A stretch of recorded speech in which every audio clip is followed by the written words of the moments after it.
to the Talent Optimization Podcast, the go-to podcast for CEOs and HR professionals wanting to bridge the gap between the strategy and tactical implementation of talent optimization within their organizations.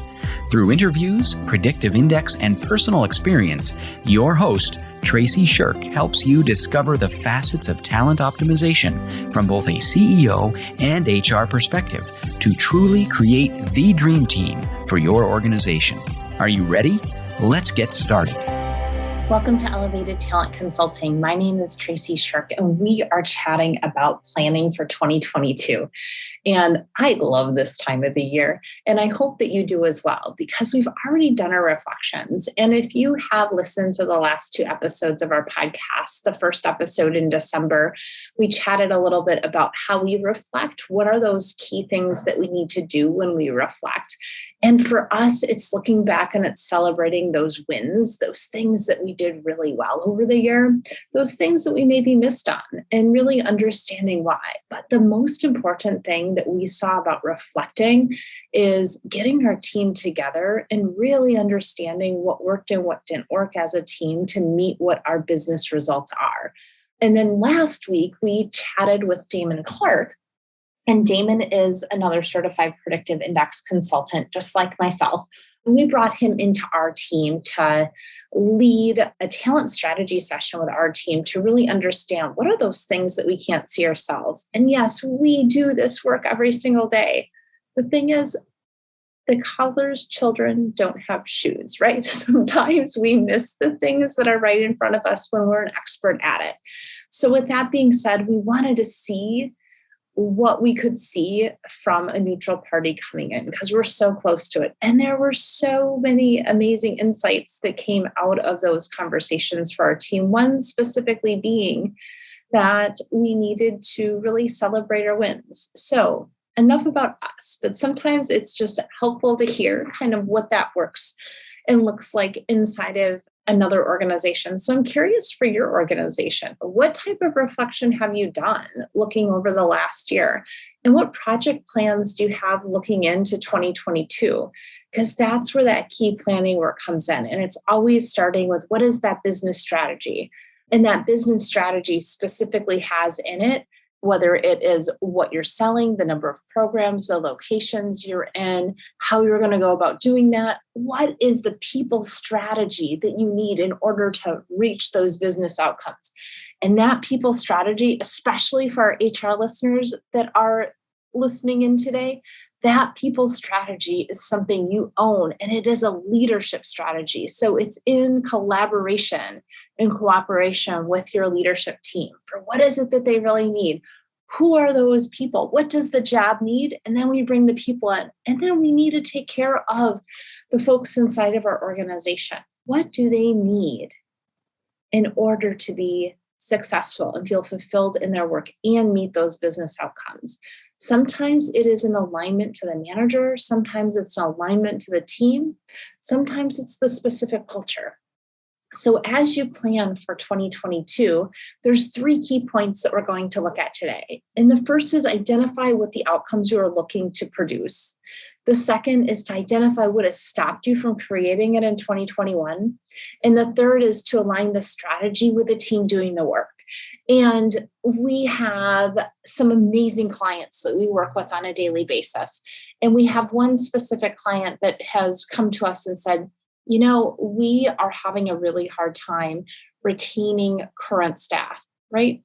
This isn't a current problem, right? Nobody's experiencing this right now. So, you know, one of the things that we sat down and looked at is said, well, what are those things that you're specifically doing? And what is the outcome that you want, right?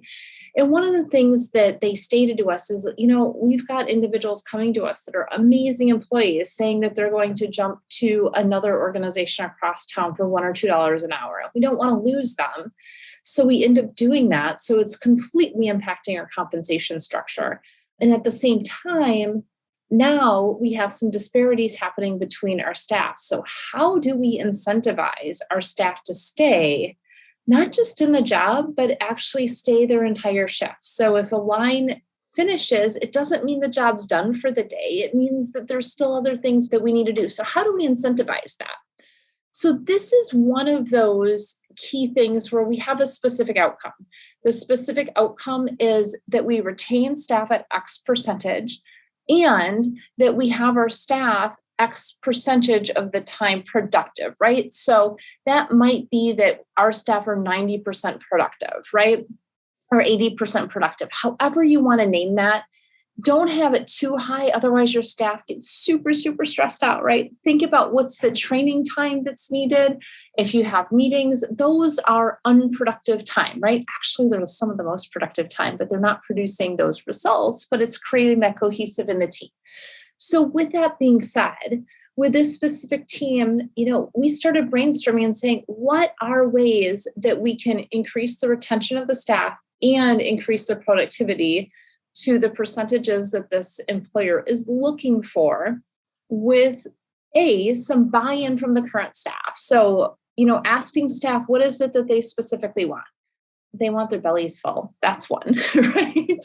And when we started listening into this client, she's like, hey, look, we bring Kona ice in and we bring ice cream in and we bring food trucks in and we do this once a week as a way to keep our staff engaged. I said, those are great. What are those things that you're doing? Is that for everyone or is that an incentive for those that are meeting those key items? She's like, nope, it's not tied to anything. It's just a nice thing that we do. I said, that's fantastic. Now, how do we add on to that where we are also incentivizing getting us the numbers that we want? And not every incentive is going to be a monetary incentive. It is super helpful and it is needed. If your compensation structure is not in line yet and you haven't done a comp study, it is a great, great time to do a comp study and really understand where are your people at inside the organization. So with that being said, we've got two goals, right? We have a retention of staff goal and we have this goal of productivity of staff. So the other things we started to look at to do that was, what are our policies around this? So we've created a culture that leaving early and coming in late is okay. So how do we shift that culture that isn't a slap on the hand, but is rewarding? We're rewarding those things that we want to have happen versus penalizing what we don't. And guess what? It takes an and both structure to do this. It's not always going to be one or the other. So it definitely is an and both. But what we never want to do is create a policy for one or two people that impacts the entire organization and has an unintended negative consequence. So the first one, identify the outcomes you're looking for. And so we've just done that. And we've talked about some possibilities for how we're going to solve those specific outcomes. So I'll just tell you, here's the things that we came up with, right? So a couple things we came up with, we did come up with monetary attendance bonuses. So the policy specifically stated you will have an attendance infraction if you leave early or come in late. So it's on both sides of it because the issue they were having was the leaving early. So that was number one. And then we provided attendance incentives. So it was pizza on Fridays, right? You had 100% attendance for the week, you got lunch on Fridays on top of what they were doing on Wednesdays. We also then added in some monetary incentives. So it was bonuses for attendance. So when individuals would come and say, hey, I want this $1 or $2 bonus, or I'm going to leave, we essentially said, hey, instead of impacting the base rate for you, we didn't tell them that, right? But instead of impacting the base rate, what we did is said, hey, look, if you have perfect attendance for a month, we're going to give you $1,000. Perfect attendance for 2 months, we're going to give you another $1,000, right? So that dollar amount they were looking for, we were able to essentially give them in the form of an attendance bonus at the end of the month. So it was one of those ways that we looked at that. And then the third way that we specifically looked at that is we had drawings for specific prizes. So whether it was a TV or it was a trip or it was whatever, right? So it's asking employees, what is it that you want? And then they would get so many names in the hat for things that they did right. So perfect attendance, picking up overtime, some of those other things. Now, one of the things I want to stress with bonuses and picking up overtime, et cetera, is bonuses will incent individuals to be away from their family. And there's a really important balance here that we just need to keep in mind. Okay, So let's talk about what stopped us from achieving and creating those results in 2021. So we just talked about potentially how we're going to create those results. What stopped them from it is they didn't have a formalized structure. So if you don't yet have a formalized structure inside your organization, we have our Hire program starting in February. The launch of that will be in January. And that is really soup to nuts, how to set up your entire HR program from a hiring perspective. And it's over a 6-month period. So if you're looking and saying, hey, why didn't this happen last year? It might be the structures and the processes.